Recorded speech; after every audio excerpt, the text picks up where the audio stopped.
एक वेरिएबल में चेंज होने पर डेरिवेटिव एज रेट मेजरर का मतलब है, रिलेटेड रेट्स का मतलब है एक वेरिएबल में चेंज होने पर दूसरे वेरिएबल में क्या चेंज हो रहा है वो मालूम करो। अभी भी हम यही कर रहे थे, dy by D x. dy by D x का मतलब क्या था, वेरिएबल y में चेंज किसके रिस्पेक्ट में, वेरिएबल x। जैसे जैसे x चेंज हो रहा है y में क्या चेंज हो रहा है, उसकी रेट क्या है, रेट ऑफ चेंज फाइंड कर रहे थे, dy by D x. Application exam के अंदर 8 मार्क्स के अंदर क्वेश्चन पूछते हैं, इसके 8 मार्क्स का आता है और इसे 5-6 पार्ट्स हैं, 6 पार्ट्स हैं, सभी हमको पढ़ने।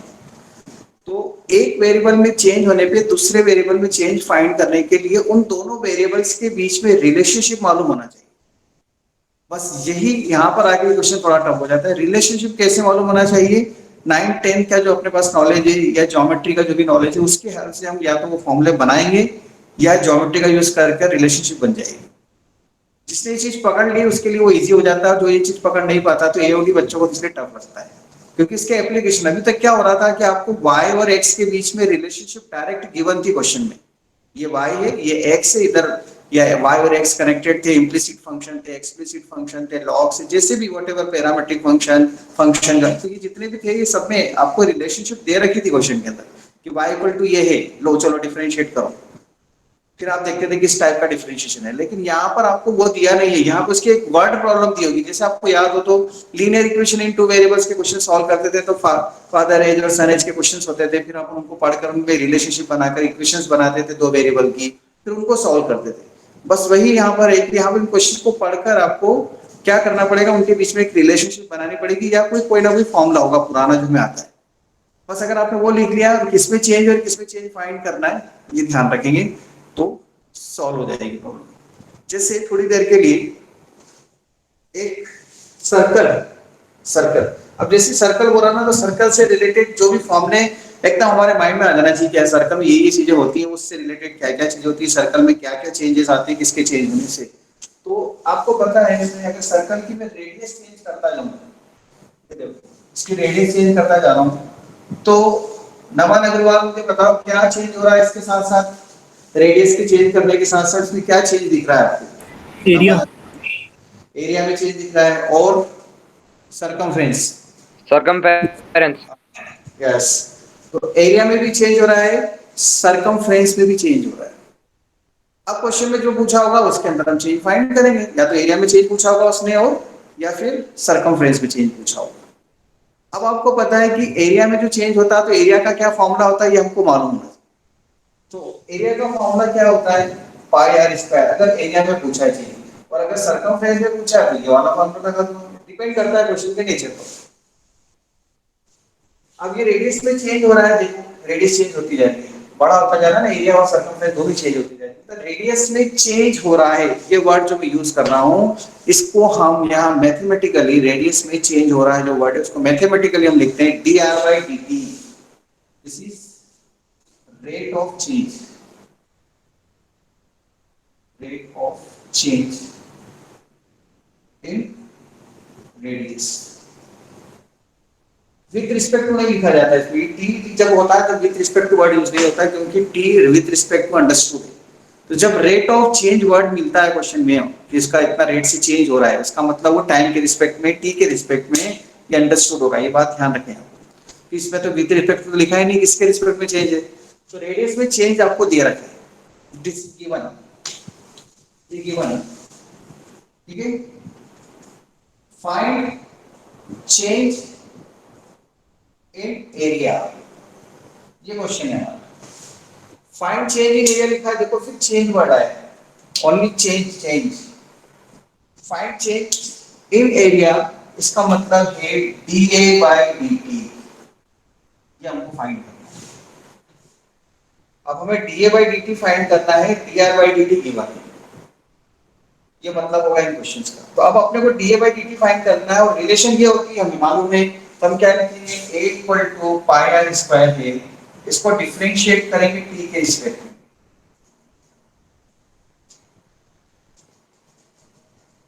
Differentiate with respect to t।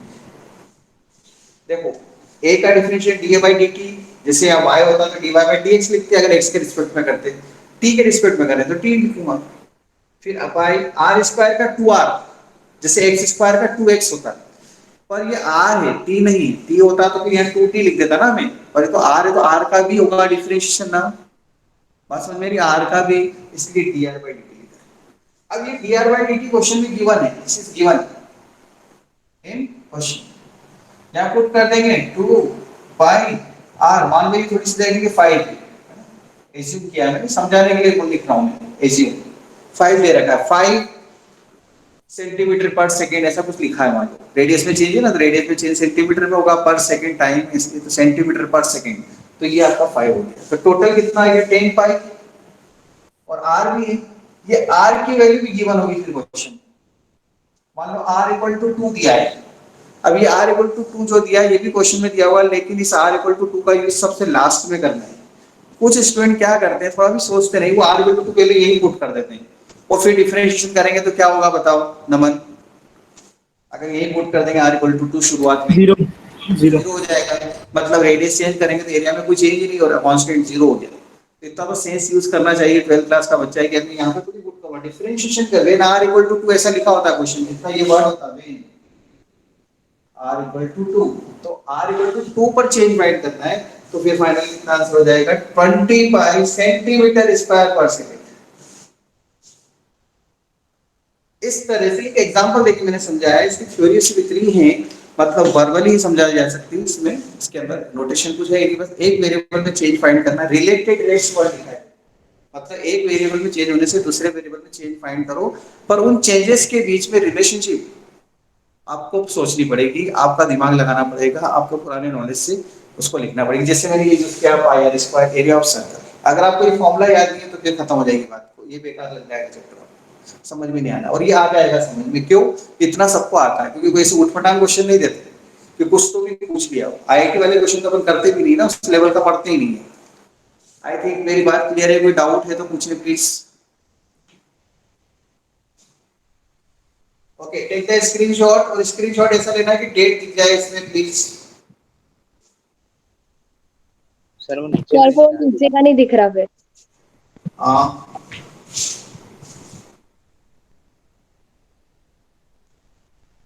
ठीक है,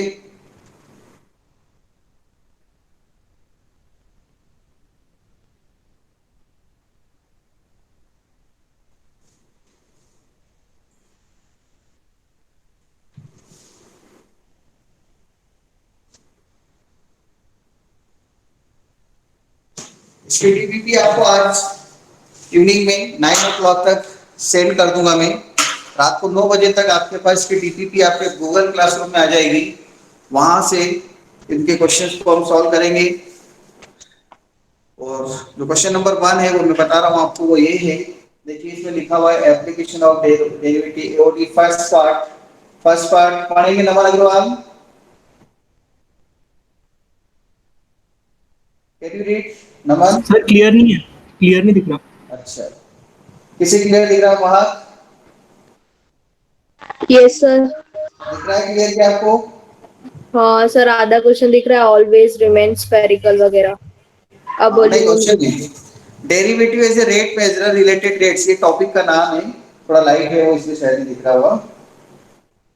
हाँ दिख गया। ठीक है, अब इसका फर्स्ट क्वेश्चन में पढ़ रहा हूँ, अब बलून क्वेश्चन में पढ़ रहा हूँ, क्योंकि अभी आपके पास नहीं है, कल से आप लोगों से क्वेश्चन पढ़ाऊंगा मैं, एक एक स्टूडेंट को, किसी को भी चलो पढ़ के बताओ, आप चाहें तो विंडो एक साइड में खोल सकते हैं इसके लिए, क्योंकि बहुत बड़े बड़े क्वेश्चन है, लिखने में टाइम खराब होगा in case.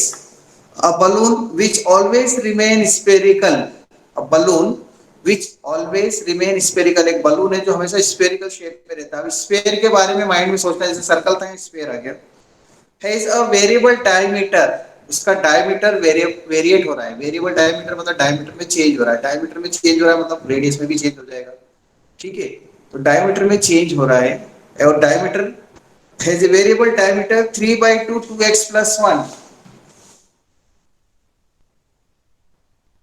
Question number 1, diameter equal to 3/2 2x + 1, ये डायमीटर दिया है, तो इसकी रेडियस कितनी हो जाएगी 3/4 2x + 1, क्योंकि जो रिलेशनशिप्स होती है वो डायमीटर में नहीं रेडियस में होती है, इसलिए हमने रेडियस लिख लिया। Find the rate of change of its volume, volume में चेंज फाइंड करो। देखो विथ रिस्पेक्ट टू एक्स, आगे वर्ड लिखा हुआ है। अगर सिर्फ ये लिखा होता ना, प्लीज प्लीज प्लीज मेरी बात ध्यान से सुने बाद में। दिलावर अभी मैं पूछने वाला हूं। Dilawar, is there Dilawar? Himanshu? Yes sir. Okay Dilawar सुनो। Yes sir. हाँ, इसमें ये बोल रहे हैं find the rate of change of its volume with respect to x.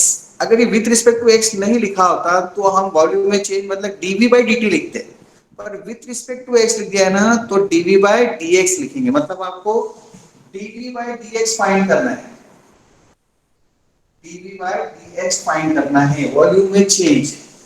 A balloon which has always remained spherical has a variable diameter 3 by 2 2x plus 1. Find the rate of change of its volume with respect to x. अब volume में और radius में क्या relationship है ये हमें पता है। v इक्वल टू क्या होता है 4 by 3 pi r क्यूब। ये 11th 10th class 9th class से फॉर्मूला लिखा वॉल्यूम ऑफ स्फीयर। वॉल्यूम में change with respect to radius बोला, x बोला, और यहाँ रेडियस है तो पहले आपको क्या करना पड़ेगा, रेडियस की वैल्यू पुट करनी पड़ेगी। रेडियस की वैल्यू कितनी आ जाएगी 3/4 2x + 1 का क्यूब। इसमें चेंज हो रहा है, ये कांस्टेंट नहीं है। अगर ये कांस्टेंट हो जाएगा x तो डिफरेंशिएशन कैसे करेंगे, पूरा जीरो बन जाएगा। इसलिए उन्होंने लिखा है वेरिएबल डायमीटर, मतलब वेरिएबल मतलब रेडियस में चेंज हो रहा है। ये x यहां पर चेंज हो रहा है क्योंकि ये पूरी टर्म चेंज हो रही है। 4/3 4/3 27/64 पाई 2x + 1 का होल क्यूब। सॉल्व करने पर कितना आएगा 9 64 16। so this is v equal to 9/60 pi with 2x + 1 whole cube. हमें तो dv/dx फाइंड करना है। देखो अभी तक क्या था, ये क्वेश्चन आपको दिया हुआ था, समझो आप अभी तक जो पढ़ रहे थे ना उसमें यहाँ y लिखा था और यहाँ x लिखा था, ये दे रखा था। अभी आपने ये क्वेश्चन को पढ़कर इतना करके ये बनाना पड़ता, एक्स्ट्रा चीज होगी ना, ये बनानी पड़ती है आपको। फिर आप डिफरेंशिएट करेंगे तो 9/16 पाई ये 3 आइडिया आ जाएगा। डिफरेंशिएशन से 2x + 1 का स्क्वायर हो जाएगा इनटू 2 1 + 0।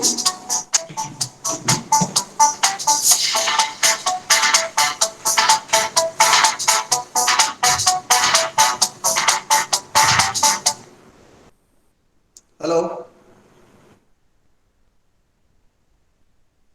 अभी क्लास चल रही है, बाद में लगाइएगा फोन प्लीज।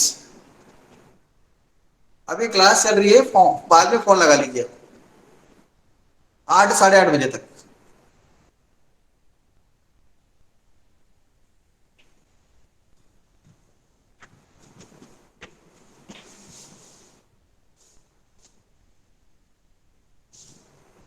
उससे कट जाएगा 9/8 पाई 27 पाई 2x + 1 का होल स्क्वायर। 27/8 पाई 2x + 1 होल स्क्वायर, यही आंसर है इसका। सर यस सर ये 2 × 1 + 0 क्यों करा, फिर से बता दो। 2 इंटू ये, ठीक है, ये 2x + 1 का चेन रूल, इसका भी डिफरेंशिएशन होगा ना 2x + 1 का भी, तो 2 × 1 + 1 का 0। ओके, यस और नो, आगे बढ़ो। जिसने डाउट पूछा प्लीज बोलो तो सही, यस और नो। Yes sir. हाँ प्लीज मुझे रिप्लाई कर दिया करो, स्क्रीनशॉट।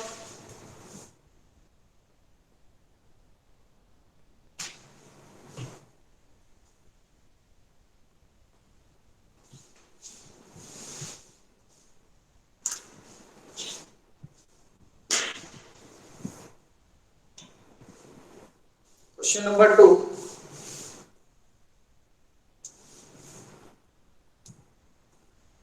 देखिए क्वेश्चन नंबर 2 है, मैं पढ़ रहा हूं। The total revenue received from the sale of x units of a product is given by, revenue is given by rx equal to 13x square plus 26x plus 15. Find the marginal revenue. Find marginal revenue. Marginal revenue when x equal to 7. अब इसमें जो word use हुए हैं of course आपको थोड़ी सी problem होगी, actually क्या है होता है, रेवेन्यू क्या होती है, मार्जिनल रेवेन्यू क्या होती है, रेवेन्यू रिसीव फ्रॉम एक्स, ये प्रोडक्ट, ये कॉमर्स से रिलेटेड क्वेश्चन लग ही रहा है आपको थोड़ा, लेकिन जो वर्ड्स इसमें यूज हुए हैं वो जरूरी नहीं कॉमर्स वाले स्टूडेंट्स, कॉमर्स मैथ स्टूडेंट्स या कॉमर्स स्टूडेंट्स को भी मालूम हो, कुछ को मालूम है कुछ को नहीं। रेवेन्यू का मतलब होता है, हिंदी में रेवेन्यू का मतलब होता है राजस्व। राजस्व कॉलोनी जैसे जहां हम रहते हैं ना, राजस्व कॉलोनी, राजस्व का मतलब होता है इनकम, रेवेन्यू का मतलब भी इनकम होता है, रेवेन्यू स्टैम्प होते हैं जिससे इनकम होती है गवर्नमेंट को, उसको हम रेवेन्यू बोलते हैं। ठीक है, सबसे ज्यादा जो रेवेन्यू देता है वो राजस्व कॉलोनी देता है। यहाँ के प्लॉट सबसे महंगे थे एक जमाने की बात है, अभी की बात नहीं कर रहा हूँ, इसलिए स्पेशली इसका नाम रेवेन्यू कॉलोनी रखा हुआ है, राजस्व कॉलोनी, मतलब जो सबसे ज्यादा आपको इनकम देता है, प्रॉफिट देता है। तो लुक हियर, यहाँ पर ये रेवेन्यू एक फंक्शन, ये x की वैल्यू चेंज करूंगा तो इस रेवेन्यू में चेंज होगा, मतलब जैसे जैसे x चेंज होता जाएगा रेवेन्यू बढ़ती जाएगी, कम होती जाएगी, x के ऊपर डिपेंड करता है ये रिलेशनशिप। मार्जिनल रेवेन्यू का मतलब होता है जब रेवेन्यू में चेंज होता है, x के चेंज होने से रेवेन्यू में जो चेंज होता है, मतलब rate of change of revenue is known as marginal revenue, ये डेफिनेशन है इसकी।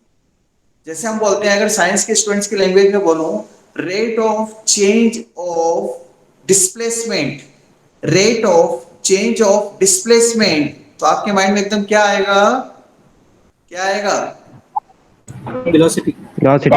वेलोसिटी। तो rate of change of displacement is the velocity, ऐसे rate of change of revenue is the marginal revenue.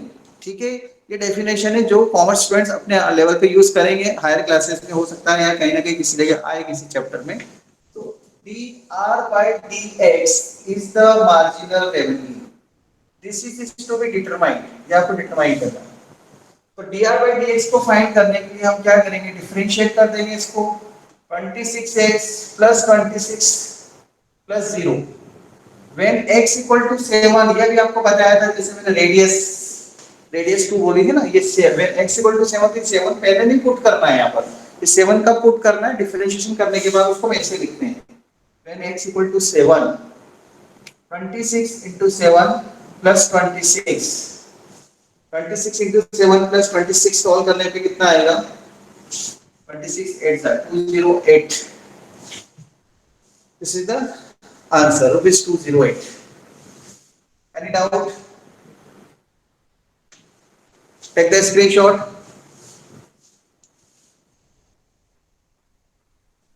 Take the screenshot please. ले लिया sir.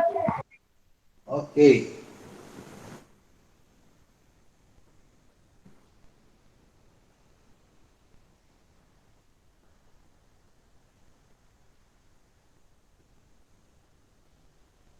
Ten students are absent in new chapter. Very important chapter in 10 students are absent. घर में absent. एक additional इसके अंदर हमको यहाँ पर क्या कहना चाहिए, वर्ड और लगाना चाहिए, घर में भी absent. अभी हम बोलते थे बच्चे absent कहाँ थे, कहाँ घूम रहे थे इधर उधर, इधर उधर ऐसे नहीं बोले, आप तो क्या बोल रहे हैं, घर में ही absent है बच्चा, घर में हो गया और तो कहीं नहीं, अभी लॉकडाउन में तो घर में रहना है ना, नहीं हाँ अभी स्कूल आवा है, बाहर घूम रहे होंगे नाम पे, सबको पता है मम्मी पापा को कि ट्यूशन तो जाना ही नहीं है, कोचिंग तो सब बंद है, तो फिर घर में एब्सेंट कैसे हो सकता है सर, वो नेटवर्क इश्यूज आ रहे हैं। क्वेश्चन नंबर 3, कल मैं ऐसे बोलूंगा, क्वेश्चन नंबर 3 विभूति आप पढ़ो, क्वेश्चन नंबर 4 चलो तनिषा आप पढ़ो, क्वेश्चन नंबर 5 रुकैया आप पढ़ो, क्वेश्चन नंबर 6 दिलावर आप पढ़ो, क्वेश्चन नंबर 7 मुर्तजा आप पढ़ो, question number 8 Naman and so on. ठीक है, ध्यान रखना, आज रात को मिल जाएगी आपको ये। Question number 3, edge of a variable cube is increasing. देखो, edge of a variable cube, cube का क्यूब होता है, इसकी एज, एज मतलब साइज, ये एज होती है। the age of a variable cube is increasing. अब देखो ये वर्ड इनफ होता है is increasing, वेरिएबल मतलब क्यूब की जो एजेस है वो चेंज हो रही है, ऐसे ऐसे बढ़ती जा रही है या छोटी होती जा रही है, चेंज हो रही है, छोटा बड़ा कुछ भी हो सकता है। तो इसकी एज में चेंज हो रहा है, अपन इसको x ले लेते हैं थोड़ी सी देर के लिए। तो dx by dt है, change in age, with respect to नहीं लिखा हुआ इसमें। the age of a variable cube is increasing, आगे वर्ड देखना, at the rate of 10 centimetre per second, at the rate of 10 centimetre per second. अब इसको देख के भी समझ में आ सकता है ना, स्टूडेंट को पर सेकेंड लिखा है मतलब टाइम के रिस्पेक्ट में लिखना पड़ेगा, यहां से भी समझ सकता है बच्चा। How fast is the volume of the cube is increasing, how fast the volume of the cube is increasing means आपको इसके वॉल्यूम में चेंज फाइंड करना है, dv by dt फाइंड करना। how fast the volume is increasing, dv by dt when the age is 5 centimeter, x equal to 5 centimeter। ये when एक word लिखा हुआ है, जब x 5 है, इसका ये मतलब नहीं है कि जो वॉल्यूम का फॉर्मूला होता है उसमें x इक्वल टू 5 पुट कर दें। अब आपको देखो वॉल्यूम में चेंज फाइंड करना है, साइड में चेंज दे रखा है, दोनों के बीच में रिलेशनशिप आपको मालूम होना चाहिए। पड़ोसी से देखने की सुविधा सीबीएसई एग्जाम में नहीं मिलेगी, और अभी तो 6 फीट का डिस्टेंस अगर रख दिया तो कोई चांस ही नहीं है, दूर दूर। ठीक है, कुछ स्टूडेंट ने 11th क्लास किस तरह से पास करी, मेरी बात भी हो गई है और वो मानते भी, हाँ सर चलता है सर, और ये वहां नहीं चलेगा ना, समझ गए होंगे मेरी बात, नाम नहीं लेना चाहता। तो ठीक है, v equal to X cube, ठीक है, इसको हम डिफरेंशिएट करेंगे, dv by dt equal to 3x square dx by dt। Please ये चीज देखो आप ध्यान से, अभी तक इधर ये चीज नहीं आ रही थी, साथ साथ में इधर से भी आता dv बाई dt या dv बाई dx होता तो मैं 3x स्क्वायर लिख देता, पर यहां पर उन्होंने हमसे क्या बोला, with respect to time.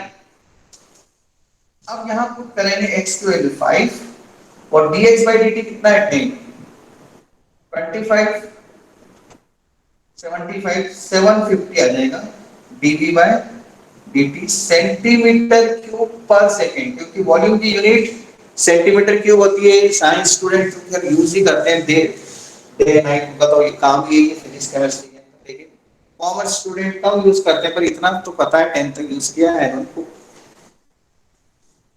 Any doubt? Okay, इसका स्क्रीनशॉट लें।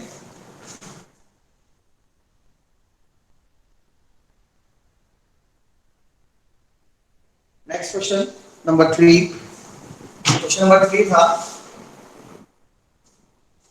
4,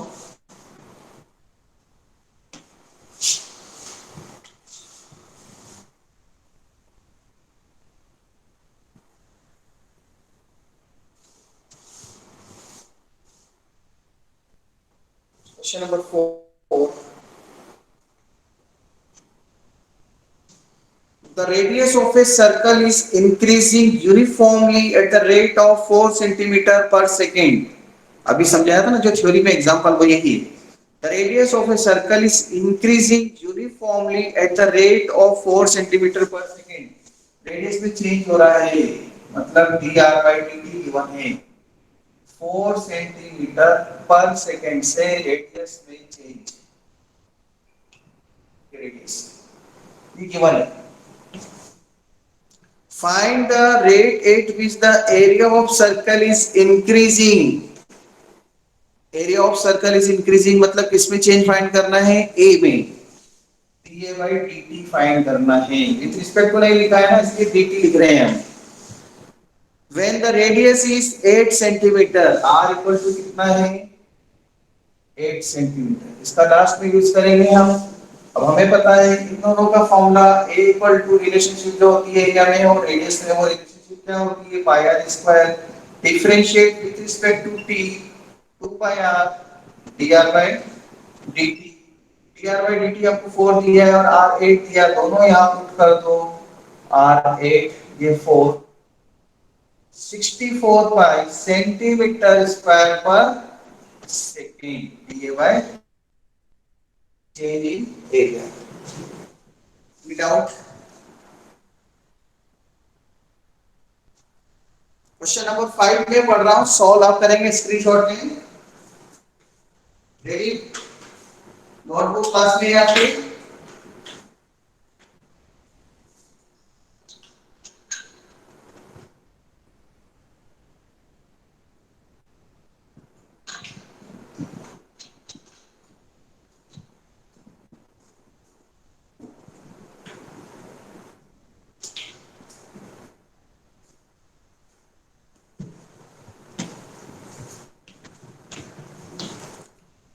प्लीज राइट, लिखना पड़ेगा, नहीं तो फिर आपसे समझ भी नहीं आएगा। 3-3 बार 4-4 बार पूछोगे सर क्या बोला है आपने। अपनी नोटबुक आपके पास रखें, मैथ्स पढ़ रहे हैं ना। वैसे कोशिश ये रहती है स्क्रीनशॉट से आपका काम चल रहा है, लेकिन फिर भी बीच बीच में कुछ क्वेश्चंस करने पड़ते हैं। Question number 5 is your class work. The radius of A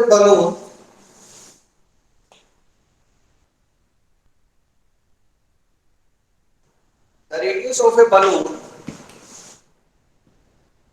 is increasing at the rate of 10 centimeter per second. मैं कुछ भी नहीं लिखूंगा, बोर्ड पे बोल रहा हूँ ना, लिख दूंगा तो सॉल्व ही हो जाएगा। आवाज आ रही है विभूति? Yes sir. रुकैया,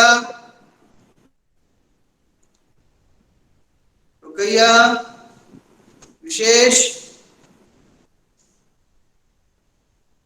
विशेष सिंह आवाज आ रही है? वैभव, वैभव, यस सर आ रही है। यस सर आ रही है। और वैभव सिंह दोनों? हाँ सर आ रही है। ओके, क्षितिज, अक्षर, शर्मा, आ रही है सर। Yes sir. ओके, मैं दिख भी रहा हूँ? Yes sir. Yes sir. The radius of a balloon is increasing at the rate of 10 centimeter per second. At what rate?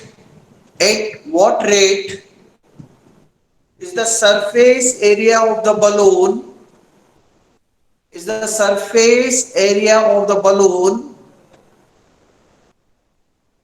increasing when the radius is 15 centimeter? When the radius is 15 centimeter, you can write the answer in terms of pi. No need of putting the value of pi 22/7 in, because it is irrational number. Write in terms of pi. Please try.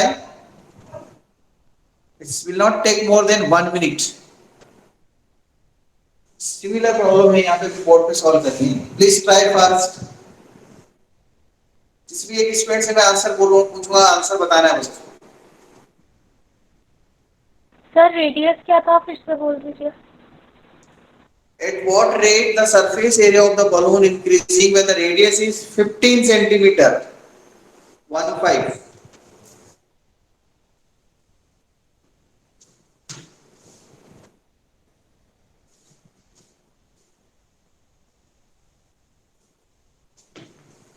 Shubh Goyal answer बताओ।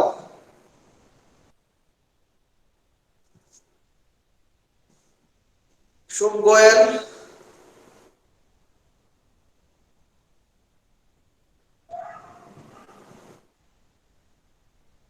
संस्कार,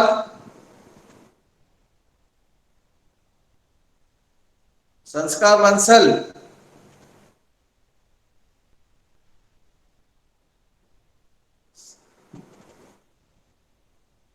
संस्कार बंसल, आवाज नहीं आ रही क्या मेरी आपको? Yes sir. संस्कार पोरवाल, सॉरी ना, बंसल नहीं, पोरवाल। संस्कार पोरवाल, बताओगे आप आंसर इसका? सर नहीं आया मेरा। अरे यार ऐसा मत बोलो यार, प्लीज यार, इतनी सिंपल चीज है, ऐसा क्या करते हो आप? The radius of A balloon is increasing at the rate of 10 centimetre per second. मतलब क्या हुआ इसका? चलो ये बताओ, radius of the balloon is increasing का मतलब क्या हुआ? सर हर सेकंड रेडियस 10 सेंटीमीटर इंक्रीज हो रही है। हाँ, तो इसको मैथमेटिकली कैसे लिखेंगे हम? dx/dt equals to 10. हाँ, dr/dt या dx/dt, आप x ले सकते हैं वेरिएबल, कोई प्रॉब्लम। dr/dt इक्वल टू 10, सही तो बोल रहे हैं। At what rate the surface area of the balloon increasing? Surface area का फॉर्मूला याद होना चाहिए। सरफेस एरिया ऑफ बलून मतलब स्फीयर का सरफेस एरिया का फॉर्मूला। अब स्फीयर के सरफेस एरिया का फॉर्मूला आपको याद नहीं है, इसलिए आप यहाँ पर ब्लॉक हो गए, रुक गए। लेकिन ये चीज आपको पता है, इस 8th क्लास से पढ़ते आ रहे हैं। Surface area of sphere 8th class में स्टार्ट हो गया था। तो सरफेस एरिया ऑफ स्फीयर का फॉर्मूला मुझे जय आप बताओ, जय नमन आप बताओ। 4 pi R square. 4 pi R square. R square. 4 pi R square is the area of surface area of balloon मतलब स्फीयर। 4 पाई आर स्क्वायर या 4 पाई एक्स स्क्वायर लिख लो संस्कार। चलो करो इसे अब और आंसर बताओ।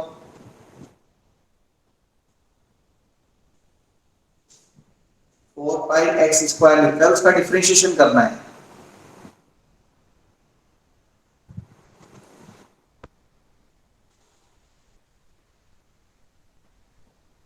Priyanshi Jain,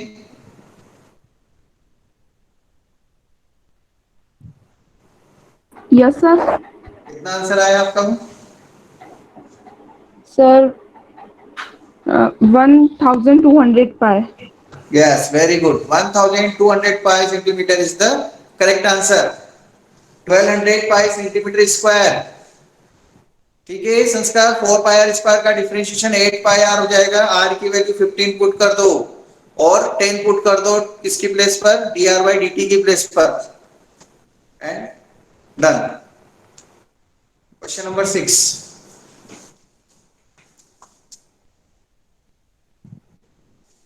Question number 6. A stone is dropped. Good question. Exam में आया हुआ है। Good question. और एनसीईआरटी का ये सब। A stone is dropped into a quiet lake and waves move in a circle at a speed of 3.5 centimeter per second. Freezes type बनती है, फिजिक्स में एक वर्ड यूज होता है फ्रीजेस और रिपल्स बनती है। जब हम जैसे जनरली कुएं के अंदर या वेल के अंदर जब ऊपर ऊपर से पत्थर फेंकते हैं ना, वो पानी वहां पर क्या होता है? बिल्कुल स्टिल होता है, शांत होता है। जैसे स्टिल मतलब बिल्कुल एकदम कांस्टेंट है, फिक्स। ज्यादा उसमें चहल पहल नहीं होती, ऐसे चलता नहीं रहता। जिससे अपन पत्थर फेंकते हैं तो आप देखते हैं इस तरह से इसमें वेव्स बनना शुरू हो जाती है, होता है ना। तो क्वेश्चन का मीनिंग ये है, stone is drop into a quite lake, या लेक दे रखी है, उसमें जैसे हमने पत्थर डाला, waves move in a circle eight A speed of 3.5 centimetre पर सेकंड। उसके अंदर जो ये वेव्स हैं वो 3.5 पर सेंटीमीटर से मूव हो रही है। मतलब किसमें चेंज दे रखा है? ये चीज पकड़नी है आपको। किसमें चेंज दे रखा है? कोई बताएगा? ध्रुव। रेडियस। हाँ, रेडियस में चेंज। Very good. रेडियस में change D R by D T, क्योंकि जैसे जैसे रेडियस चेंज होगी ये जो वेव्स हैं वो बढ़ती जाएगी। So dr by dt is given. Change in radius is given. Dr by dt. This is dr by dt is equal to dr by dt is equal to 3.5 centimeter per second. This is given. Radius में change हो रहा है, इसके waves में change हो रहा है। At the instant when the radius of the circular wave is 7.5 centimeter, एक टाइम जब रेडियस 7.5 सेंटीमीटर है, वही वेन, जब रेडियस 7.5 सेंटीमीटर, एट इंस्टेंट मतलब वो वेन है पर्टिकुलर टाइम पर, मोमेंट पर, इंस्टेंट जिसे हम बोलते हैं। How fast is the enclose area increasing, मतलब डीए बाई डीटी आपको डिटरमाइन करना है। सेम प्रॉब्लम हो गई, इससे पहले हमने जो सॉल्व करी थी।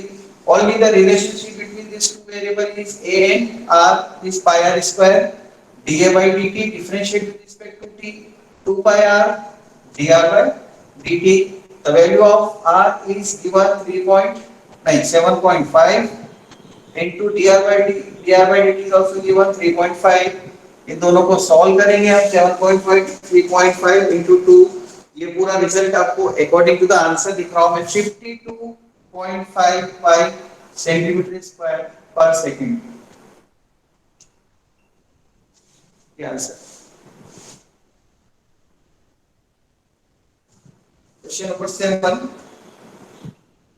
7 देखें। क्वेश्चन नंबर 7 पढ़ रहा हूं मैं।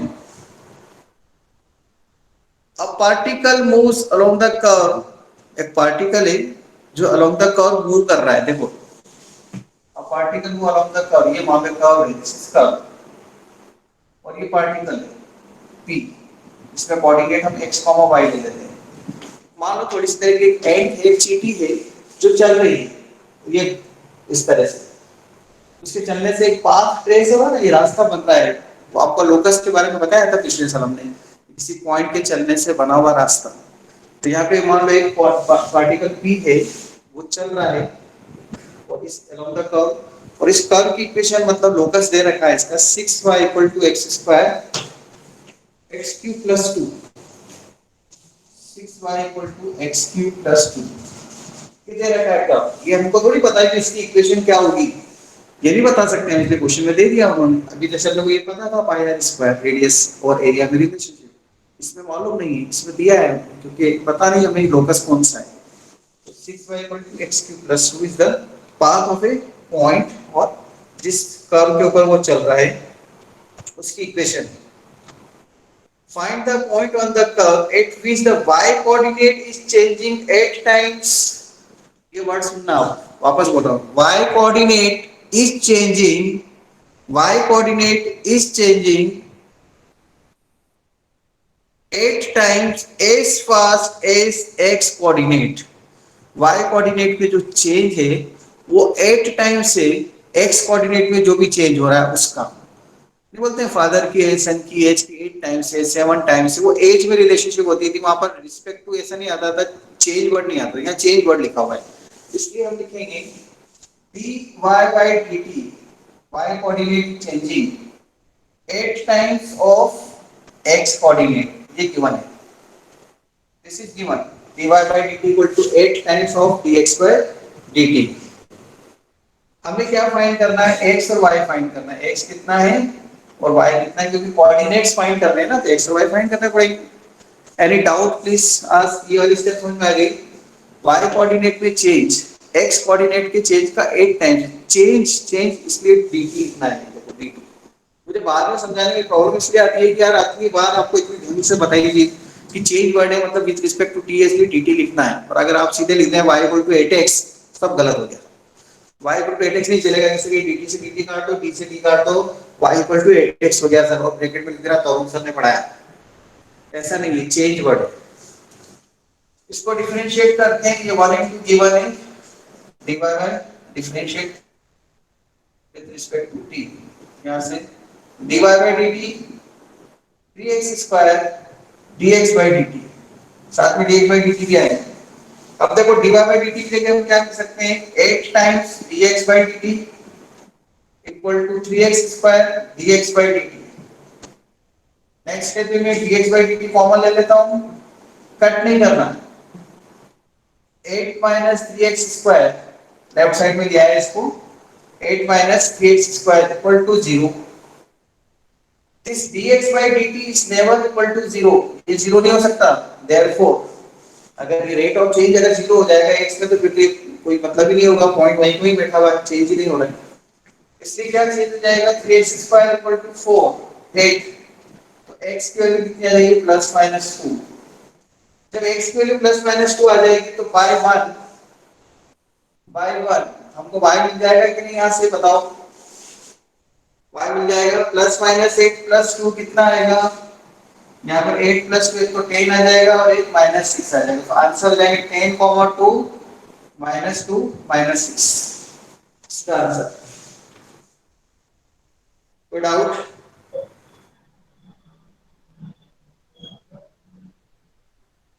नहीं, अपॉन में 6 भी आएगा ना, यहाँ पुट करेंगे तो एक मिस्टेक क्या हुई मेरे से बताएंगे आप, यहाँ पे 6 आएगा ना सर, 6 लिखना। हाँ 6, यहाँ 6 नहीं लिखा मैंने, इधर भी dy/dt 6 था ना, ये फॉर्म y = नहीं 6 भी है साथ में, I am sorry for this, 3 × 6, 6 यहाँ पर आ जाएगा, x²/2 हो जाएगा,